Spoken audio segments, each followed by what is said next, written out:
Hello friends, நம்ம மாடியிலேருந்து இவ்வளோ கஷ்டப்பட்டு இந்த செடிகளெல்லாம் இறக்கி வண்டியில் ஏற்றி எங்கே கொண்டு போகிறாங்க? வாங்க நம்ம ஃபாலோ பண்ணுவோம்.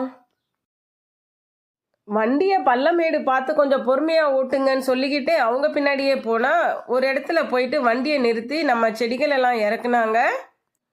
ஏற்கனவே அங்கே நிறைய செடிகளை வச்சு ஏதோ அரேஞ்ச் பண்ணிட்டு இருந்தாங்க. என்னடா பண்ணுறாங்க இங்கன்னு நானும் நின்று வேடிக்கை பார்த்துட்டு இருந்தேன். நகர்ப்புறத்தில் எப்படியெல்லாம் மாடி தோட்டம் போடலான்னு ஒரு மாடல் அமைக்கிற போல் இருந்தது எனக்கு. அதில் மாடி தோட்டம், பால்கனி தோட்டம், தொங்கும் தோட்டம், அப்புறம் கிடைமட்ட தோட்டம், செங்குத்து தோட்டம், அப்புறம் இந்த மாதிரி நிறைய வகையான தோட்டங்களை நகர்ப்புறத்தில் எப்படியெல்லாம் அமைக்கலான்றத விளக்கும் விதமாக அழகாக பண்ணியிருந்தாங்க. இப்படியெல்லாம் செஞ்சு இந்த வண்டியை எங்கே கொண்டு போக போகிறாங்க, இல்லை யார் வந்து பார்க்க போகிறாங்கன்னு யோசித்தேன்.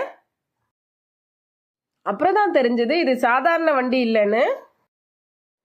குடியரசு தின விழாவின் போது ஒவ்வொரு டிபார்ட்மெண்ட்லேயும் அவங்களுடைய செயல்பாடுகளை மையப்படுத்தி இந்த மாதிரி அலங்கார அணிவகுப்பு நடத்துறது வழக்கம். அந்த மாதிரி இந்த முறை வேளாண் துறை சார்பாக தான் இந்த வண்டியை அமைச்சிருக்காங்க. அதில் தான் நம்ம செடிகளும் கலந்துக்கிட்டு இருக்காங்க. இப்போ இந்த வண்டியில் நம்ம தோட்டத்து செடிகள் என்னென்ன செடிகள் எங்கெங்கே இருக்குன்னு கமெண்ட்டில் சொல்லுங்க பார்ப்போம். அப்புறம் இந்த வண்டியில் மைக்ரோ கிரீன்ஸ்ன்னு சொல்லுவோம் இல்லையா, நுண்கீரை வளர்ப்பு, அதை நல்லா அழகாக காட்சிப்படுத்தி இருந்தாங்க.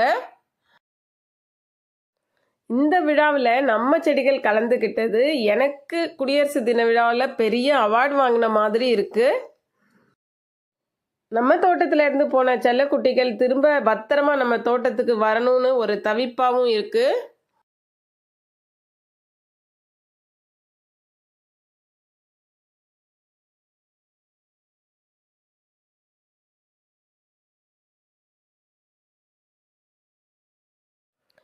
Okay, thank you friends, thank you for வாட்சிங். உங்களுக்கு இந்த வீடியோ பிடிச்சிருந்தா லைக் பண்ணுங்க, ஷேர் பண்ணுங்க, கமெண்ட் பண்ணுங்க.